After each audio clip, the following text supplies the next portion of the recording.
Alright, sorry about that, guys. I had to let my dog out before I started my stream. I want to welcome everybody into the Wrestling Angle. I am Chad Z, and I am your host. And we're going to do things a little bit different tonight. I generally talk about AEW, even though I'm wearing an AEW shirt. But I'm going to talk about NXT tonight because NXT really put on a good show. I have yet to watch AEW, so I will probably watch that when I'm off the stream. And to what I hear, it was a pretty good show.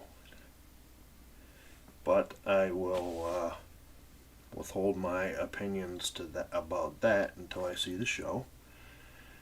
Because, as I've said in the past, there's a lot of things that I think are done wrong in wrestling today, and some things that are done very right. But I'm just looking at it from a fan standpoint. So, if you see me looking to the side, I have another streamer's stream going on my iPad here while I do my stream. It's a gentleman I like to watch. He runs the Lag Nation, so it's Ragnarok Gaming.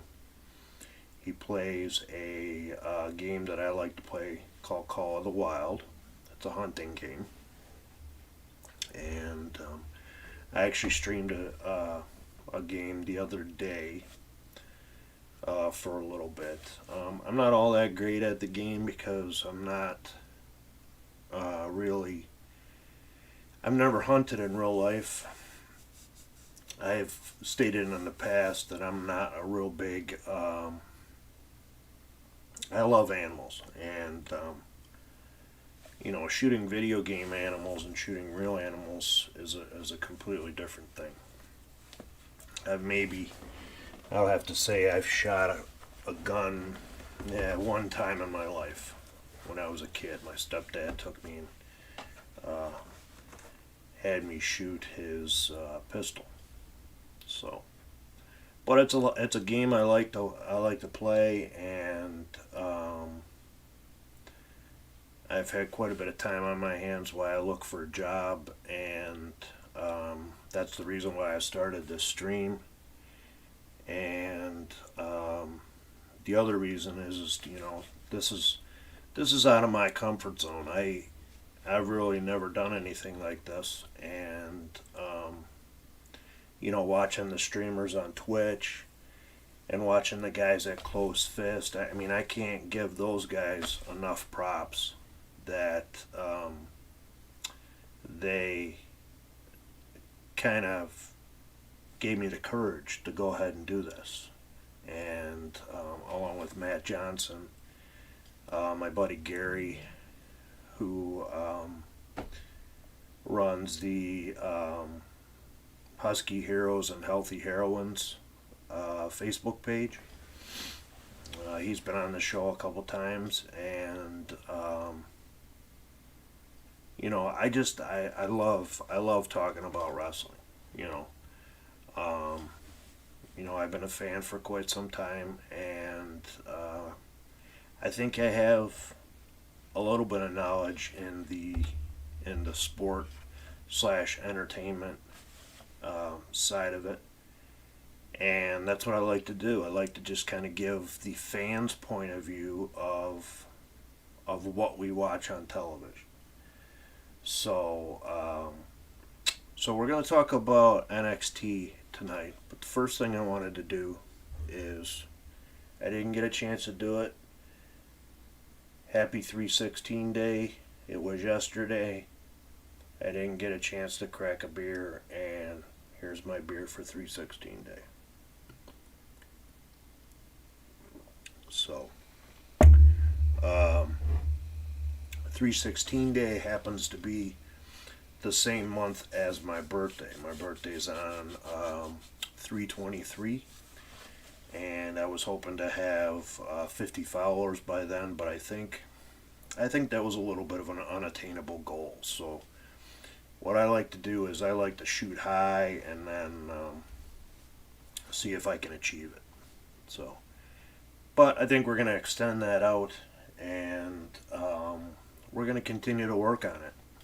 And I'm going to continue doing this show because this is what I like.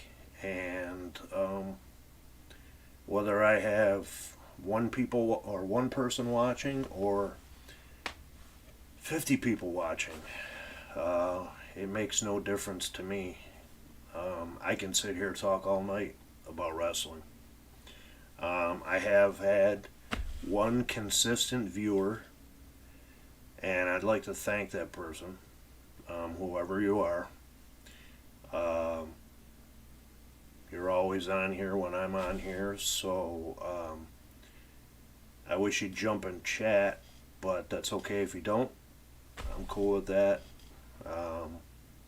At least I know there's one person out there that likes to hear my voice and hear my opinions, and so I appreciate that. So, but let's get to what we're planning on talking about, and that is NXT. So, basically tonight's episode was set to build for Takeover Stand and Deliver. We got the debut of LA Knight, and it looks like he's going to be feuding with Bronson Reed, and we'll talk about that a little bit later. We got the continuation of the Kyle O'Reilly and Adam Cole feud, which kind of took a little bit of a twist. I actually liked the way this went. Although there wasn't too much realism to it, but that's okay. I mean, it adds to the story. You know, the one thing about NXT is they always deliver on their stories, and I appreciate that. If you want to watch, I've said it before, if you want to watch good wrestling, you watch New Japan. If you want to watch good stories, you watch NXT. If you want to watch a combination of some good matches and halfway decent stories, you watch AEW. And then you can throw Impact and Ring of Honor in there too. I did watch Impact last night, and it was a very good show. So, but we're not here to talk about Impact. We're here to talk about NXT. So, the show opened with Finn Balor in the ring, and he basically named off people that he's gone through, and his next person that he wants is Karrion Kross. This is a match that I've been waiting for since Kross came back from his injury, because he won the NXT belt, and then he was injured and had the belt stripped off of him. And this is a matchup that I've been really wanting to see. So, hats off to Triple H and whoever else is doing the writing for NXT that we're finally going to get this match at TakeOver. So that's one of the matches that's going to be set up for TakeOver. So Finn Balor versus Karrion Kross for the NXT World Championship. So, Finn Balor's in the ring. Karrion Kross comes out, and of course Scarlett's in tow with him. They get into the ring, and the one thing, Scarlett gets on the mic, and she says, what would it be like to have both you guys dripped in gold? and that basically got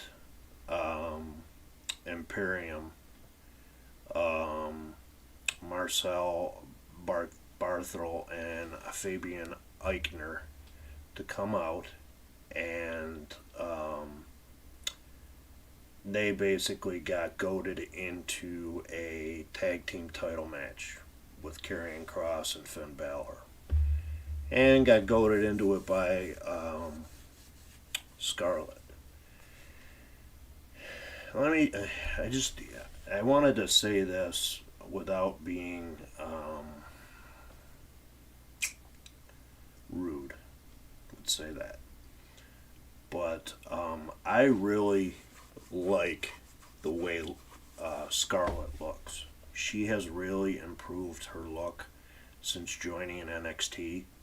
Whether it's the outfits that she's wearing, or the contacts that she's wearing, or she changed her hair to white, and it really goes along with the Karrion Kross character. And it's a great presentation. And of course, they are married or dating in real life, so you have that added factor that they have already have some type of chemistry together. So that was a match that was set up for later in the night.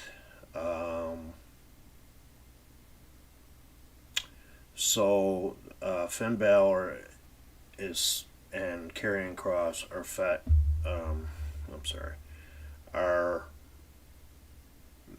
set to face Danny Burch and Oni Lorcan. I'm sorry, I said Fabian Eichner and Marcel. And they cut a promo on Balor saying that their stablemate Pete Dunne could easily beat either one of these guys. So I don't know what they're doing right now with Pete Dunne. If they added him to this match, I wouldn't hate it, but I really want to see these two go one on one, because it'll solidify the fact that if Karrion Kross beats Finn Balor for the belt, then he's established and he can have his run like he was supposed to have when he won the NXT title from Keith Lee. So we're going to get that matchup later on. The next match was Dexter Loomis versus Austin Theory, and let me tell you, Austin Theory looked really good in this match. There's a reason why when he was on the independent scene that he was the Evolve champion, because this kid's got talent, and the fact that he is with the Garganos and in the Way, that group The Way, only adds to his star. But he had a phenomenal match. He had the majority of the offense during this entire match. The only issue was that Dexter Loomis defeated him, and all that work that he put into the match, it didn't go unnoticed, because I really think that match made him tonight. He was already a star, but the fact that he's with Gargano and they've got that, he calls it his family. They kind of have that, like, I don't want to put it like this, but the David Koresh type thing, where Gargano is mesmerized, or no, I'm sorry, Austin Theory is mesmerized by Johnny Gargano and the way he thinks. So that was a very good match to start off the program. It really set the tone, and like I said, Austin Theory, that match made Austin Theory. Even though he lost it, it really didn't matter, because that kid's a star. And when he finally breaks away from Gargano and the Way, I think you're going to see that. So let's just hope that he doesn't get lost in the shuffle like the majority of the stars that come in from the indies. They get this big build up, and then they start doing really well in NXT, and then they get called up to the main roster and something happens. A la the Retribution, Keith Lee, let's see who else, Ricochet. I can go down and name all the stars that haven't done much. They get that little bit of push, and then it gets pulled back because of some reason, whether it's Vince doesn't like them because of their size, or they've pissed somebody off in the back, or they don't get along with the writers, whatever it is. But, I would like to see some of those guys come back to NXT, especially the guys in Retribution. My daughter brought up a good point, is that she would rather see Mia Yim in NXT and see her as Mia Yim. What was she? The HBI or HBIC. So she said she'd rather see her back in NXT. Similar to what they did with Ember Moon. They brought Ember Moon back to NXT, and look at now she's the NXT Women's Champions, the second ones. So, then we saw a little bit of a vignette in the back with Tommaso Ciampa, and said that Timothy Thatcher wasn't there tonight, and Ciampa blamed Imperium for messing him up or attacking him. So that's that. That'll set up something later on in the show. We saw Adam Cole before we went to the break. We saw Adam Cole walking in the back, and he was mumbling something or talking to the camera. Both him and OReilly, Cole's in the ring, and he basically calls out Kyle O'Reilly, and then William Regal's music hits, and says that the brawl that they had last week basically caused Kyle to hurt his neck again, and he is not cleared to be in the PC. So, which is where they hold the NXT show. Then we see on the video screen, we see Kyle O'Reilly, and he's talking all nice and calm, and then he starts getting pissed off, and he says that they've been friends for 11 years, and he doesn't understand why Adam Cole attacked him after they've been friends for 11 years. He did mention the fact that he knows he knows where Cole lives, he knows where he shops, he knows where he buys his video games, he knows where he works out, and all that good stuff. So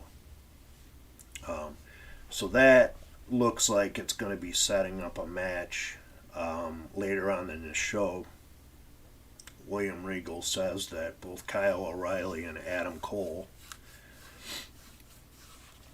will be in the PC next week, and he's going to announce a match so the two of them can finish their feud.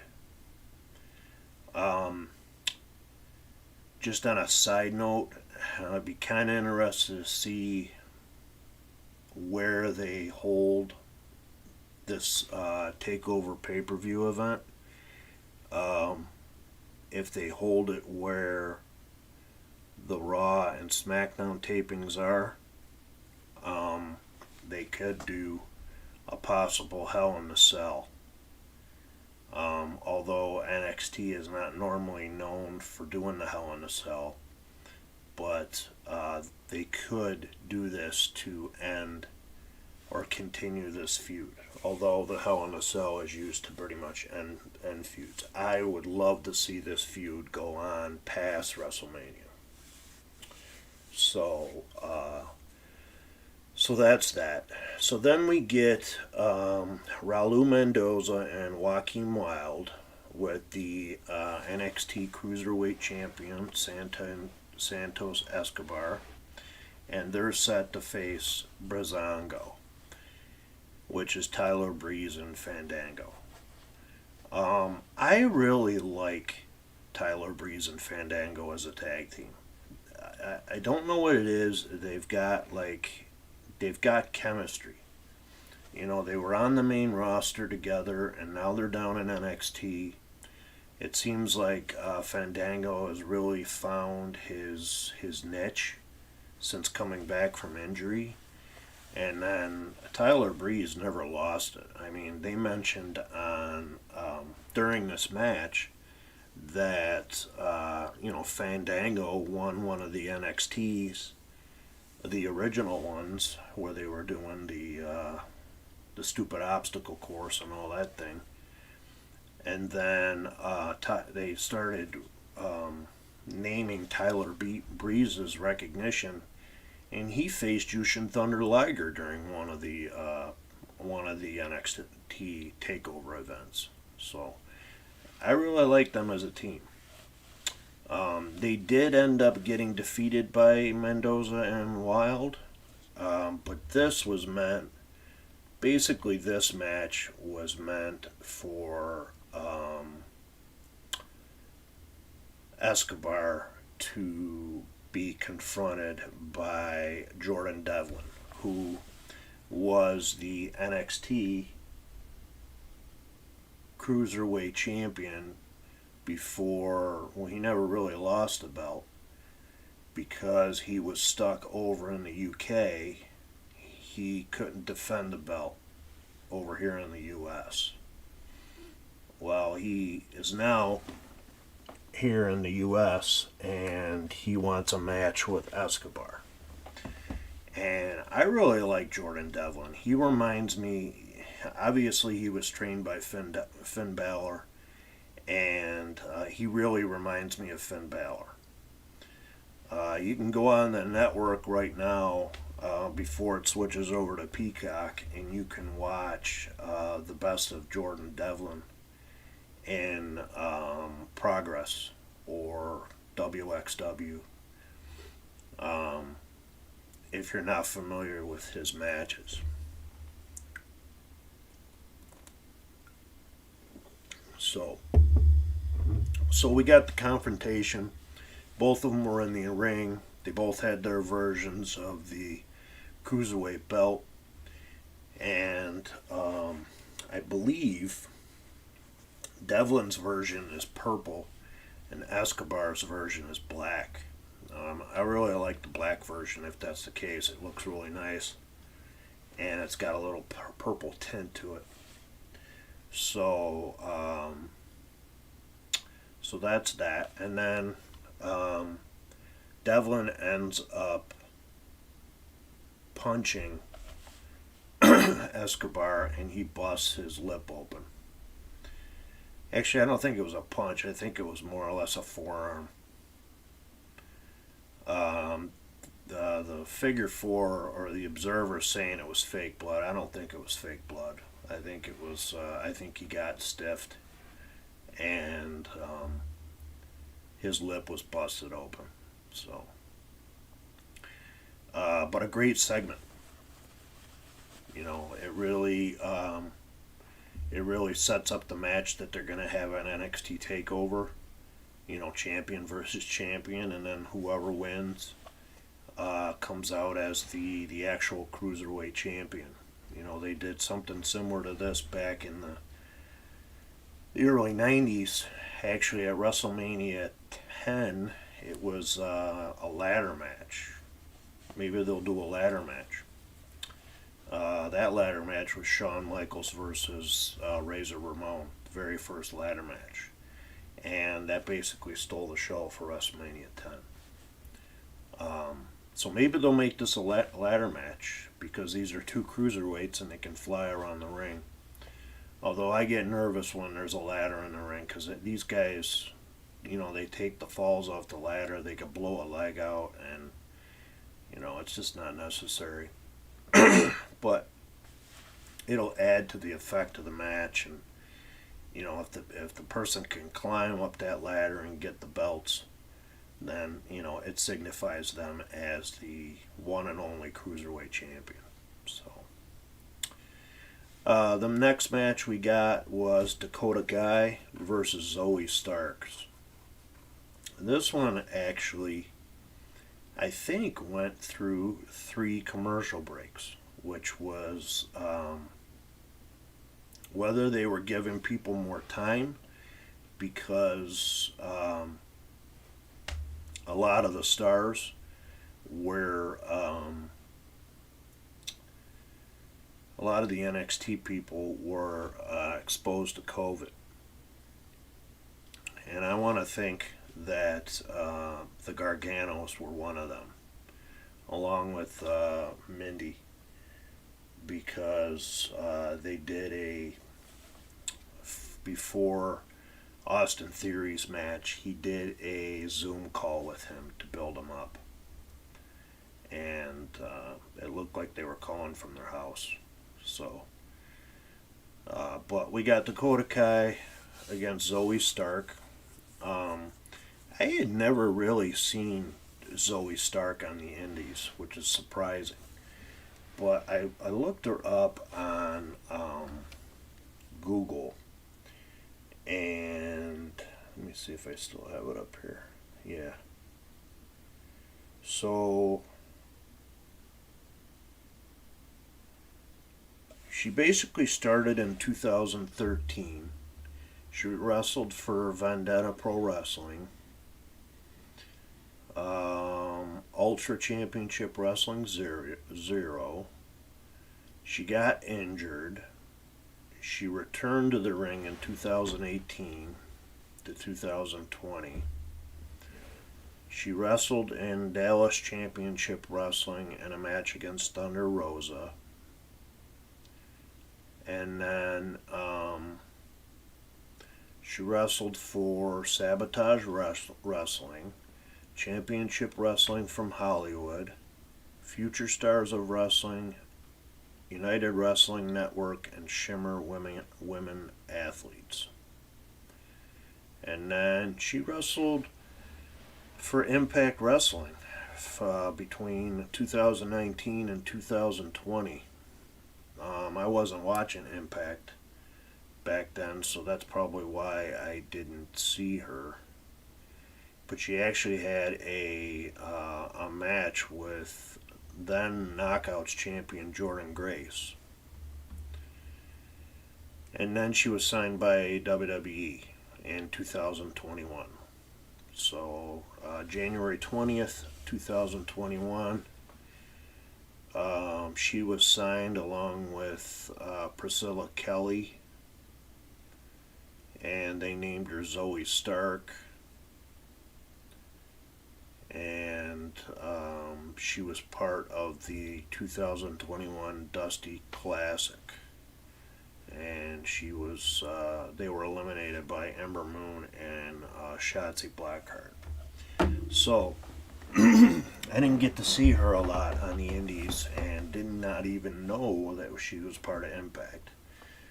Which makes sense because I wasn't watching Impact then. But tonight, she had a really good match with Dakota Kai. And Dakota Kai looked really good too. Coming off that loss that she had during her and Raquel losing the NXT Women's Tag Team belts,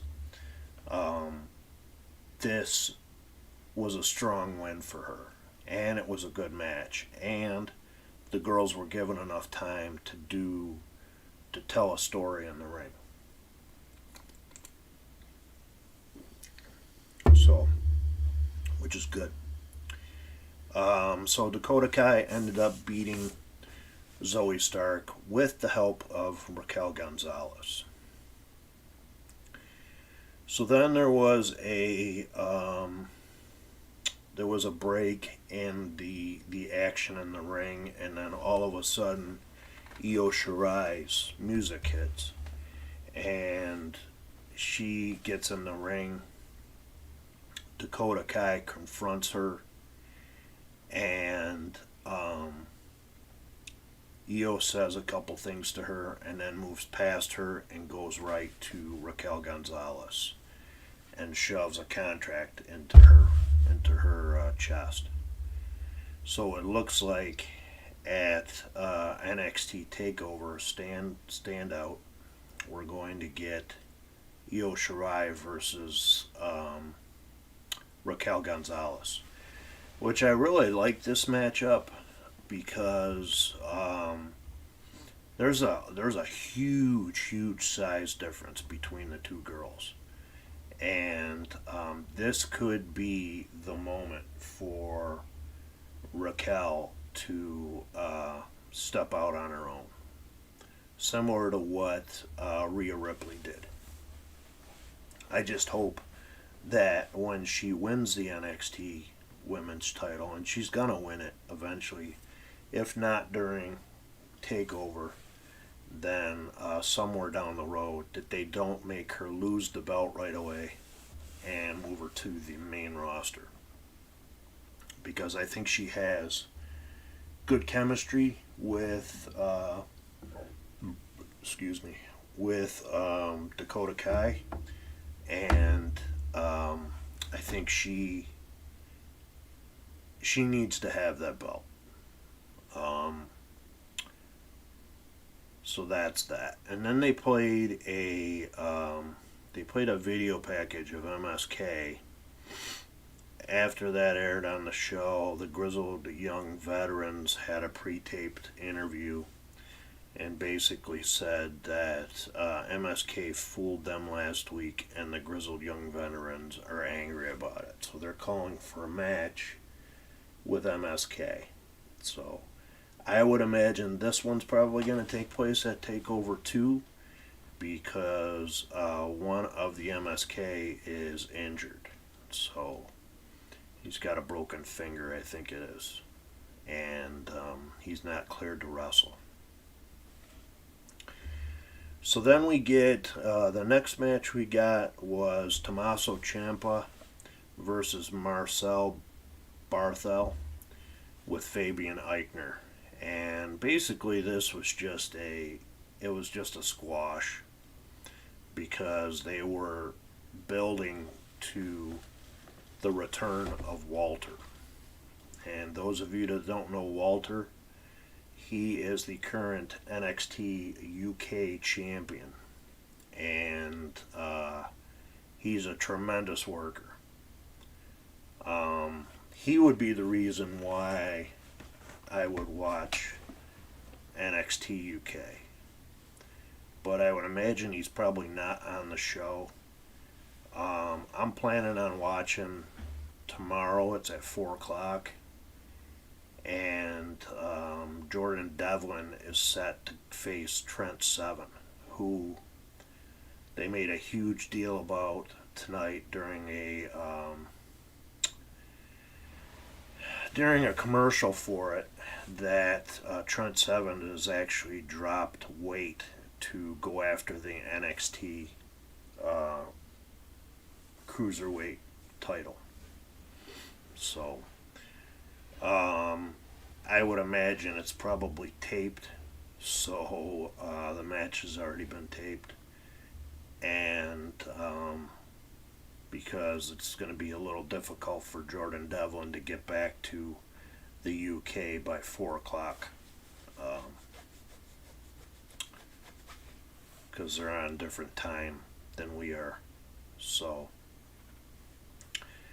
that's that. So we got Walter returned. He comes into the ring and lights up Tommaso Ciampa with a chop.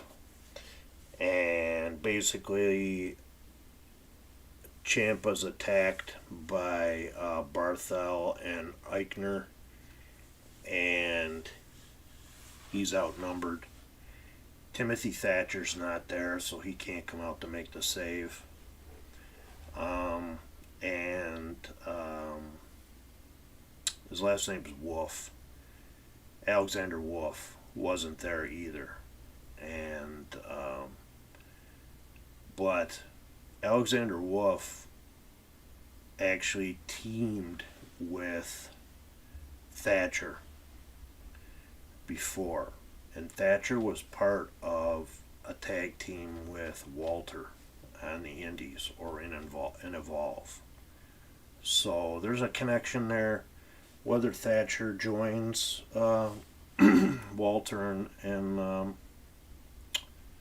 Imperium, we'll see. But yeah, so I mean, that's big, with Walter coming back, and it sets up his match for Takeover with Tommaso Ciampa. And the nice thing about this is that they built this up for weeks and weeks, and we knew we were eventually going to get a Walter. We didn't know we were going to get it this quickly. Whether it happened because of the breakout down there in COVID, who knows? But it was phenomenal seeing him, and he's just a presence.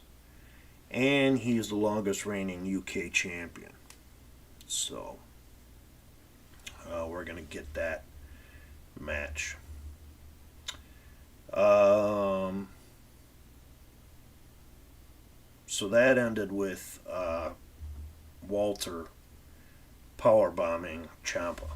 And it looked like he was going to go right through the ring. So then we get, next up is the debut of LA Knight. And I just have to say this.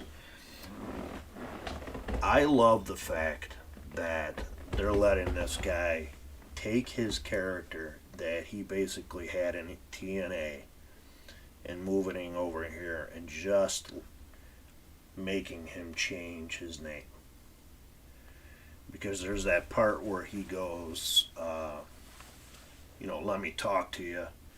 Or he says, yeah, after he says something.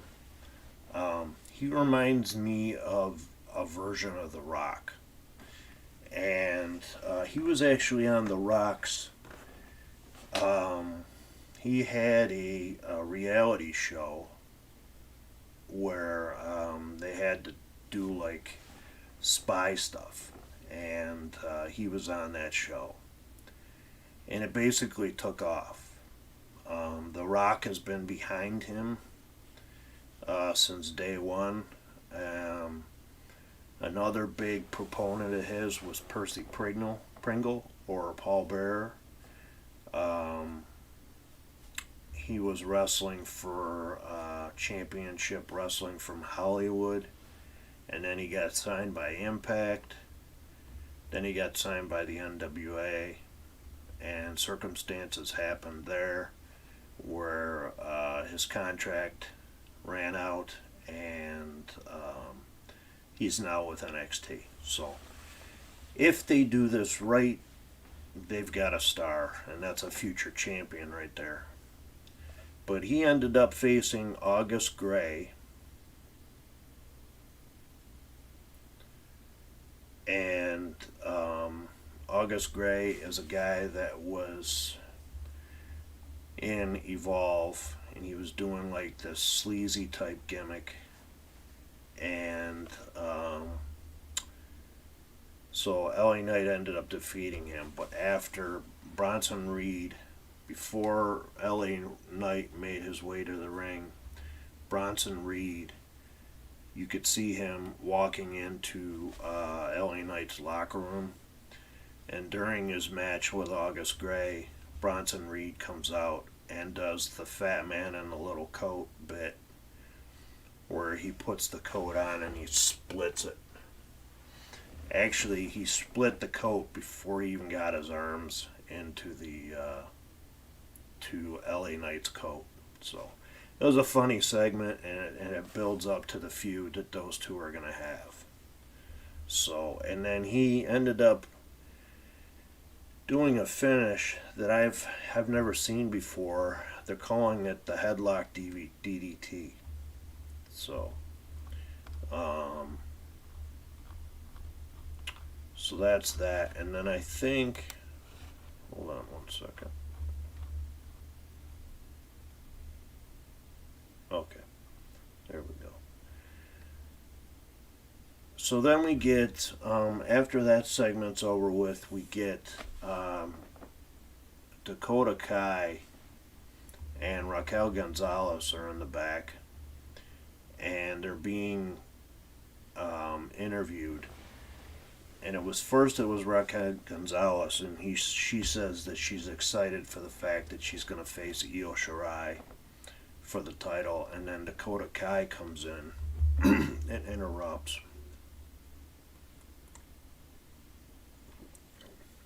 And basically says Regal has set up a match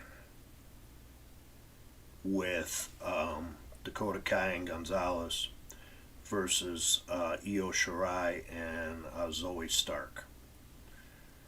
And Raquel says, well, I got plenty of time to deal with Io Shirai, so I'm up for the fact that let's take them on in a tag team and get those wins back and get back into the NXT Tag Team Women's title picture. I think what you're going to probably see down the road, and I don't know when it's going to take place, but you're going to see Raquel Gonzalez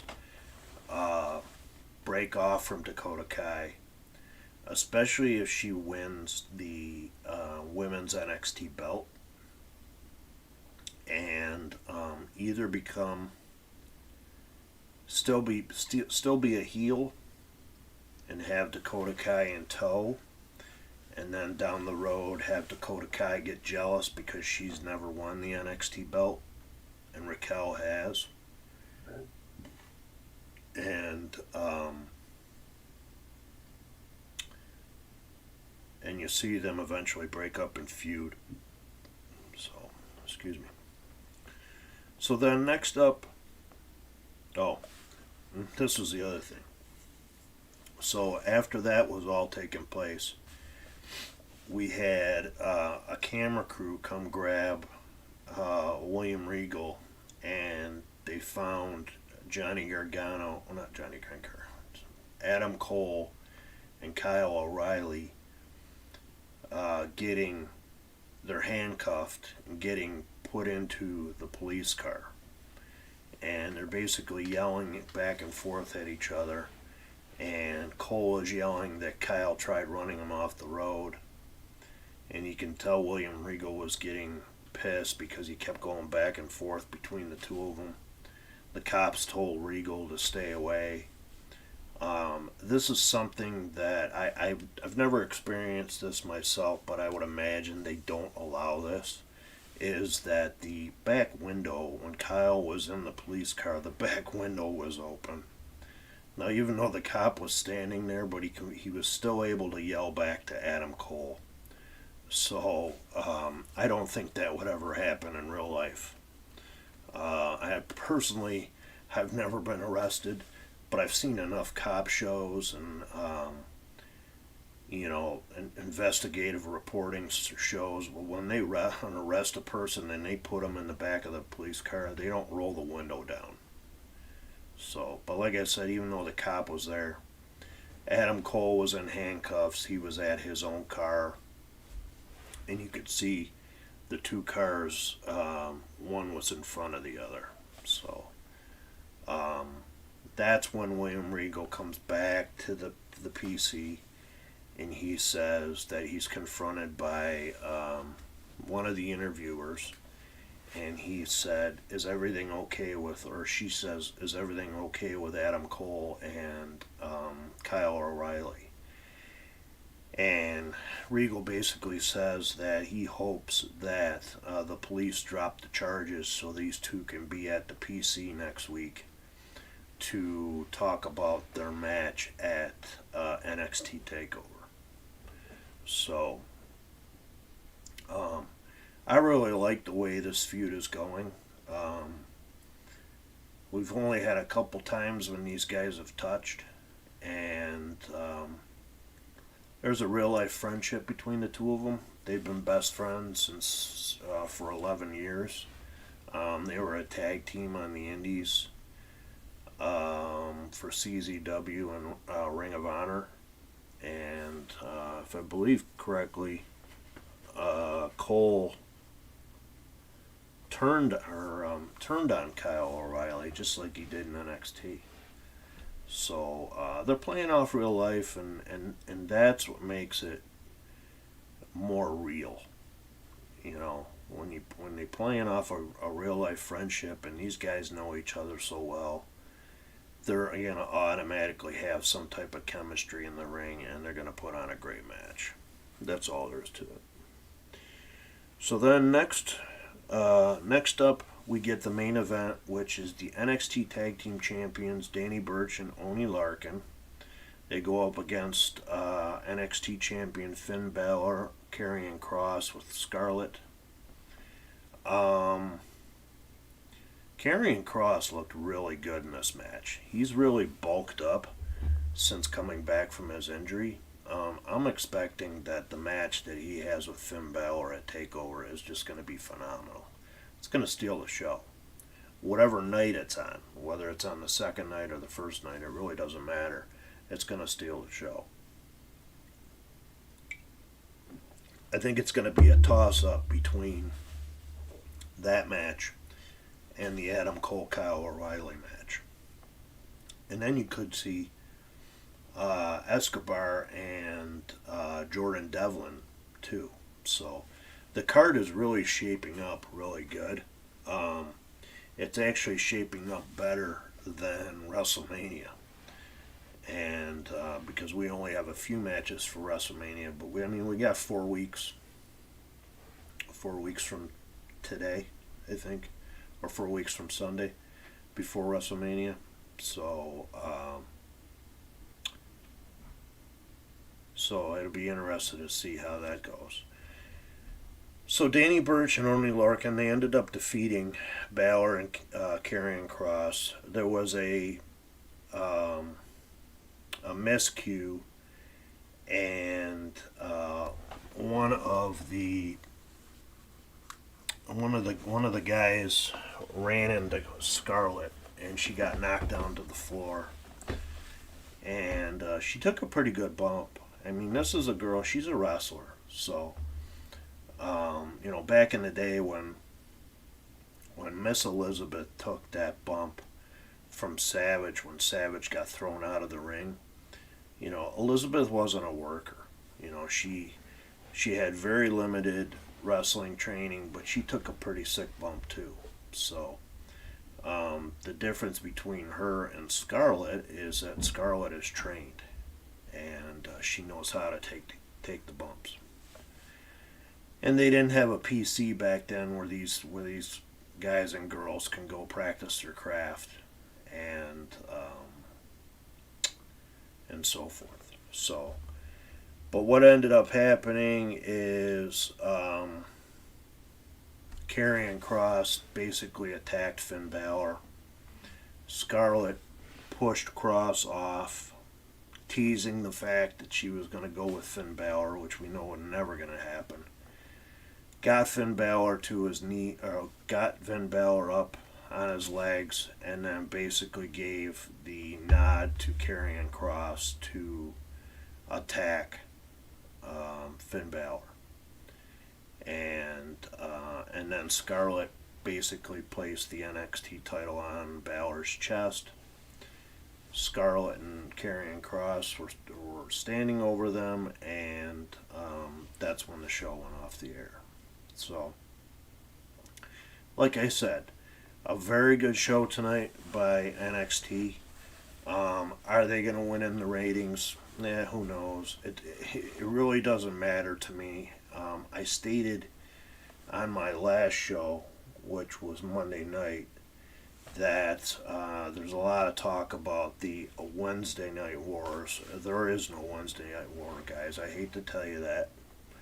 but it really doesn't matter who's kicking the other one in the ass with the ratings. And we don't have any confirmation whether NXT is going to move to Tuesdays like they originally said. It looks like that NWA Power is coming back. It's going to be coming back on YouTube. So that's NWA's weekly show. They have a deal with Fight TV for their pay-per-views. So there's a pay-per-view this coming Sunday where it's NWA back for the attack. So we'll see. They've signed some former WWE guys. I can't think of his name. Taurus is the name he's using there, and he was the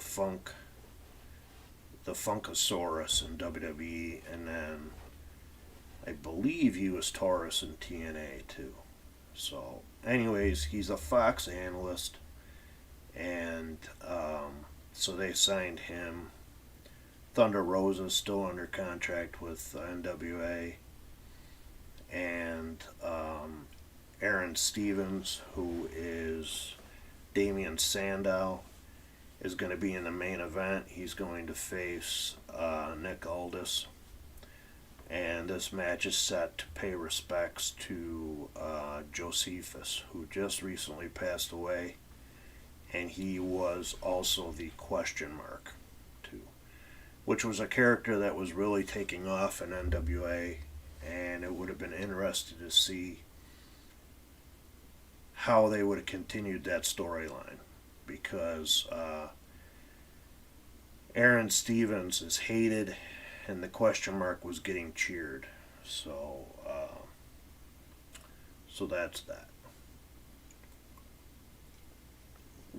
But with NXT moving to Tuesdays, they're going to be competing with Impact, and that's not really a competition. Impact's good. Maybe Impact will decide to move to Thursdays. The nice thing about Impact is they're owned by a television station. So they can basically do whatever they want to their programming.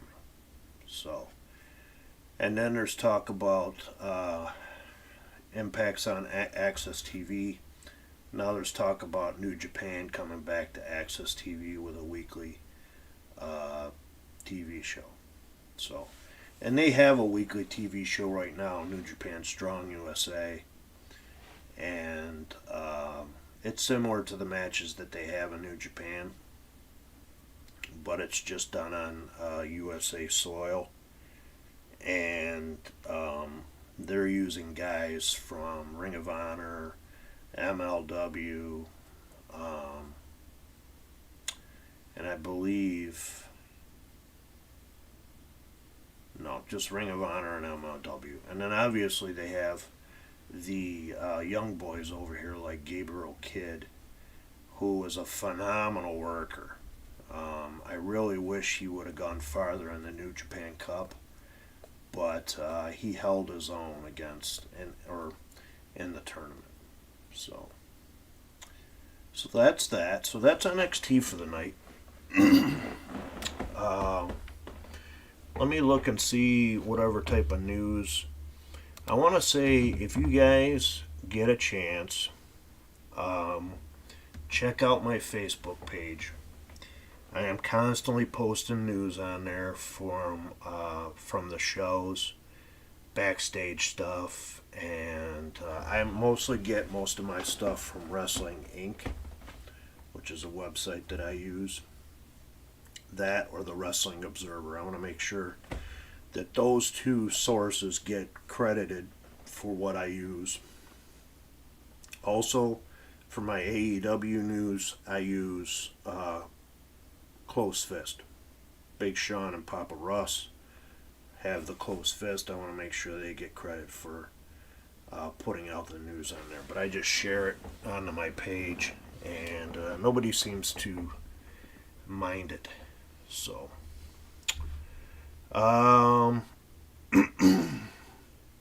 looks like we got a vignette for on NXT tonight that Sari, who is a 24-year-old, she's from Tokyo, Japan. She's wrestled in World Women's Pro Wrestling.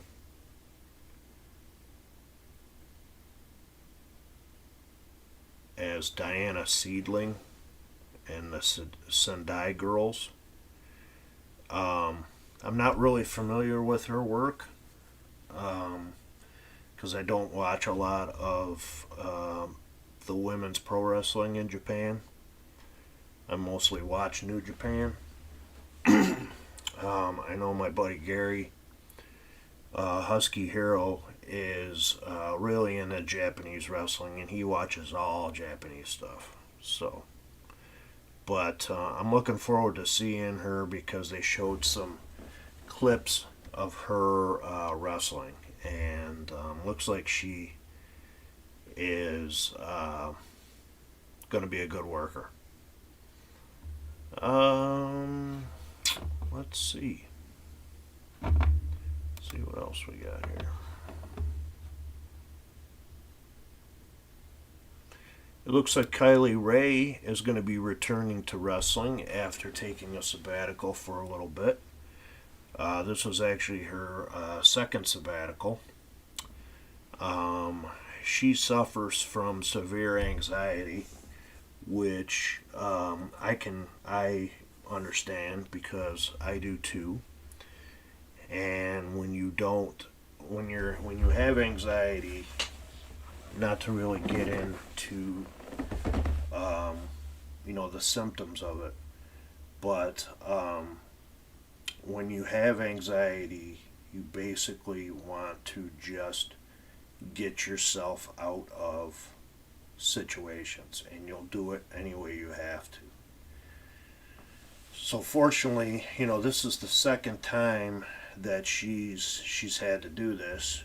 She left AEW after being signed with them, signed with Impact, or took a sabbatical, signed with Impact, and then had to take another sabbatical. So if I was her, knowing for what I go through and when I have my panic attacks or anxiety attacks, I would probably just stick to indie wrestling, because it looks like that the indies are going to start back up again. Some are already doing it. None here in Western New York. I'm chomping at the bit for ESW to start. Actually, today I'm listening to the podcast Rediscovering the Indies, and they're talking about, Chris Gullo is talking about the ballpark brawls. So an interesting fact about one of the ballpark, easy for me to say, ballpark brawls is, I told a story about getting the 1995 King of the Deathmatch tournament with involving Cactus Jack and Terry Funk, and that's where I got that tape from, at one of the ballpark brawls here in Buffalo. So like I said, everything goes full circle when it comes to wrestling.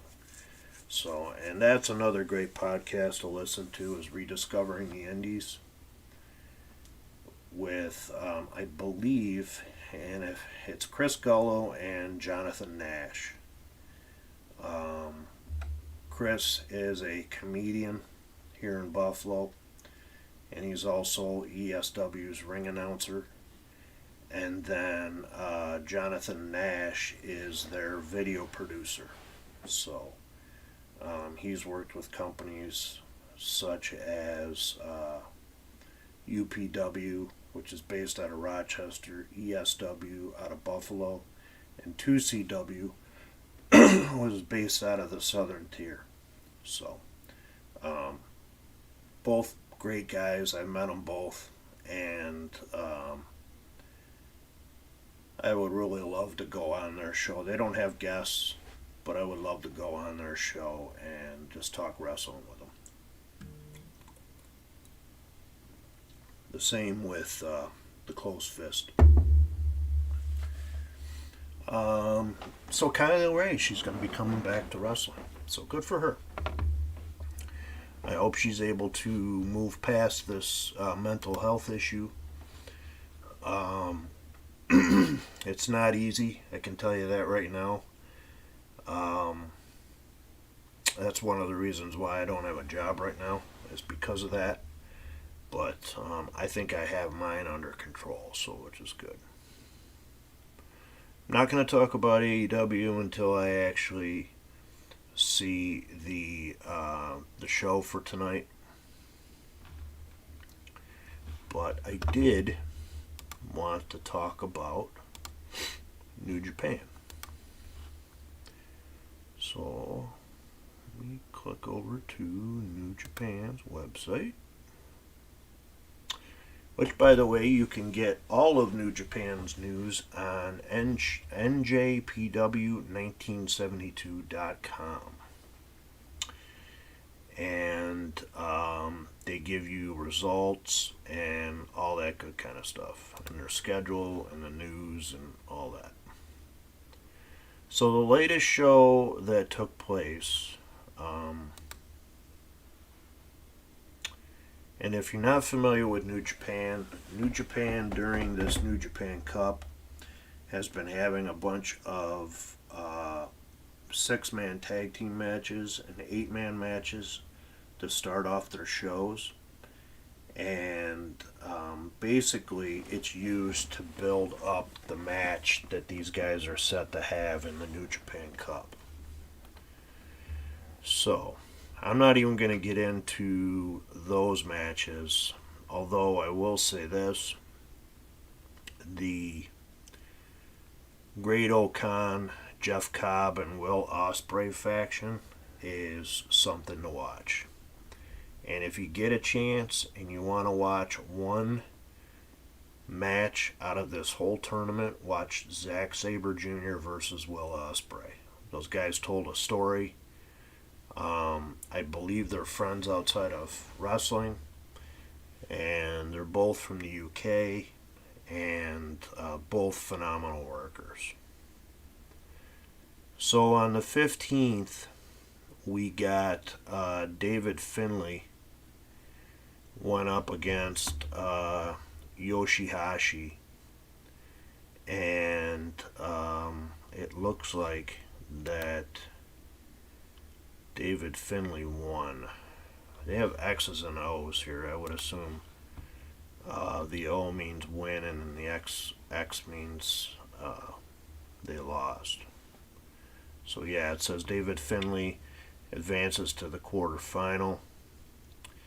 And then we had Hiroshi Tanahashi go up against Jay White. And Jay White is going to move to the quarterfinals. So he's probably set to face David Finlay, which I would think. And then the next night, which is the 16th, we got the other round of Toru Yano went up against Evil, and Evil ended up winning this match. Thank God. My buddy Gary and I have I do not like Toru Yano. I think he's a goof, and I know why he's there. He's there for the comedic aspect of wrestling, and in something like this, there's really no need for it. But New Japan's trying to do some different stuff. And then we had Shingo Takagi versus Kenta, and it looks like Shingo advances to the New Japan semifinals. So he is set to face Evil, which this match is going to be hard hitting. This is going to be your typical strong style match, which I love. I wish Shinsuke Nakamura would go back to Japan and wrestle for New Japan so he's not hindered in his moveset, because this is a guy that can go, and why he's still at the age he is, hopefully he goes back to them when he's done with WWE. So, but it looks like WWE is getting set to push him, which is good.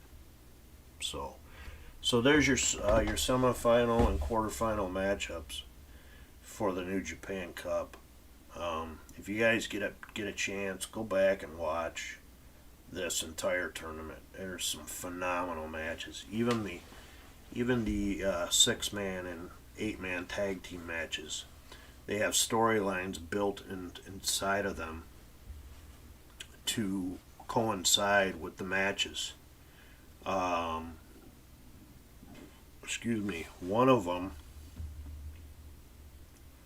was Kenta versus Ishii, and Kenta drew a cartoon of Ishii as a Oompa Loompa, which was pretty funny. But thank goodness that they have the English commentator Kevin Kelly, because I have a hard time. I can watch it and pretty much get the understanding of what they're saying, but if it was Japanese commentary, I would have a hard time watching it. I got some old DVDs downstairs of Brody and Hansen and Abdullah, and a lot of those matches took place over in Japan, and the one thing that I do like about it is the way the announcer announces these guys. I mean, he really gets into it. He reminds me a lot of Michael Buffer, or the guy that does the announcing for UFC. He really gets into the announcing, or introducing the guys. So that's about it for New Japan. Like I said, if you get a chance, watch this tournament if you really want to see some really good matches. Roku also has a free New Japan app that you can go back and watch some of the old stuff on there. And what I mean by old is maybe 2 to 3 years old. And even if you go and you subscribe to New Japan's website, you can go back and watch a lot of the older style or older stuff. You can watch Shinsuke versus AJ. You can watch AJ Styles versus, I believe, Finn Balor. You can watch the old Bullet Club stuff. You can watch Scott Hall and Kevin Nash appear in Japan. So that's that. Let me go on Wrestling Inc. and see if there's anything else before I sign off. And we're going to do a raid tonight on a streamer, guys. So stick around for that.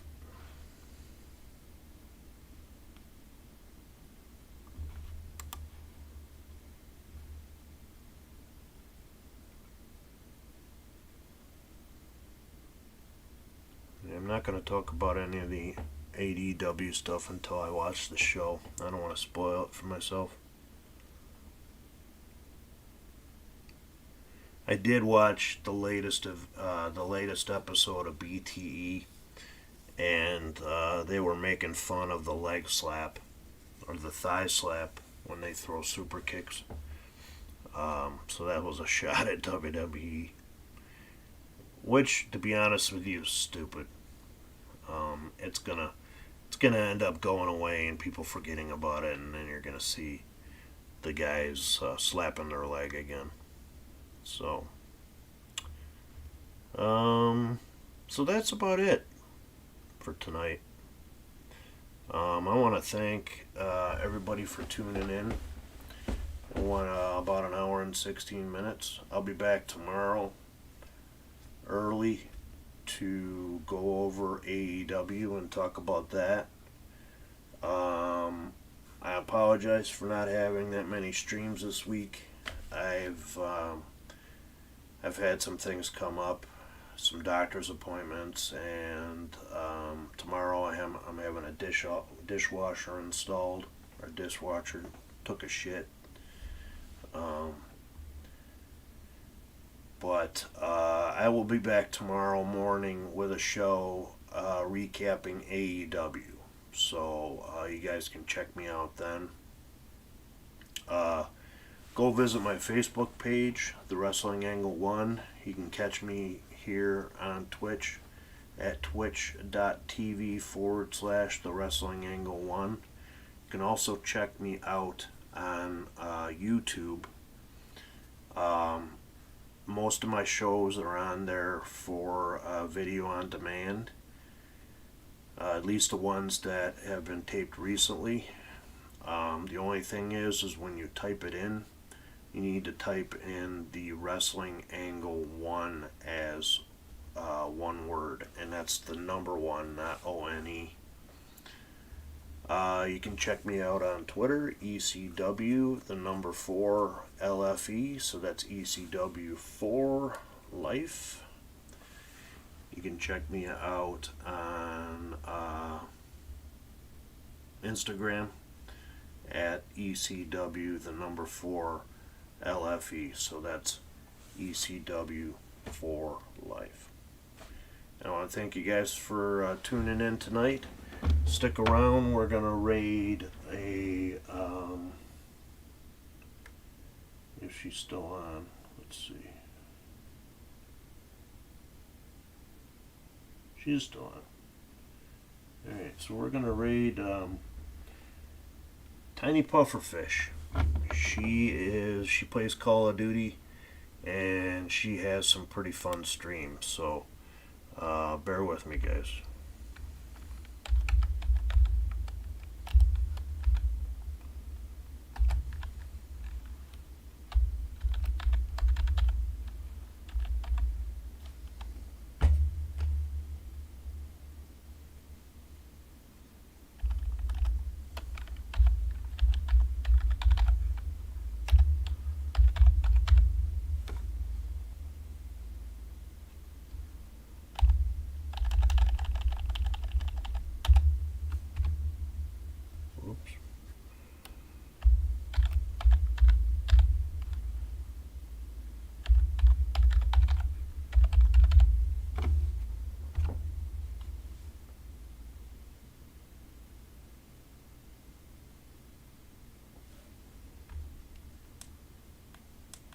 Say stream or cream? Stream. Okay. Cream. I don't know how to request anything. Exclamation point FR space the name of the song. Don't tell me, then I'll know how to. I'm telling you. What's wrong with that? I want to hear cream music. This dude is hella running right now.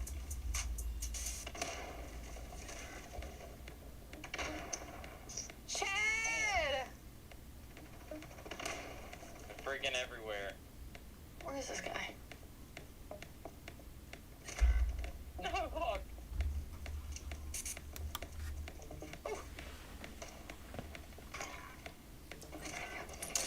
Oh my god, I missed, dude.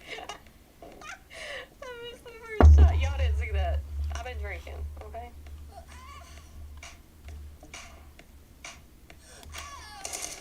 Hey, why you shoot me? Yeah, you did that.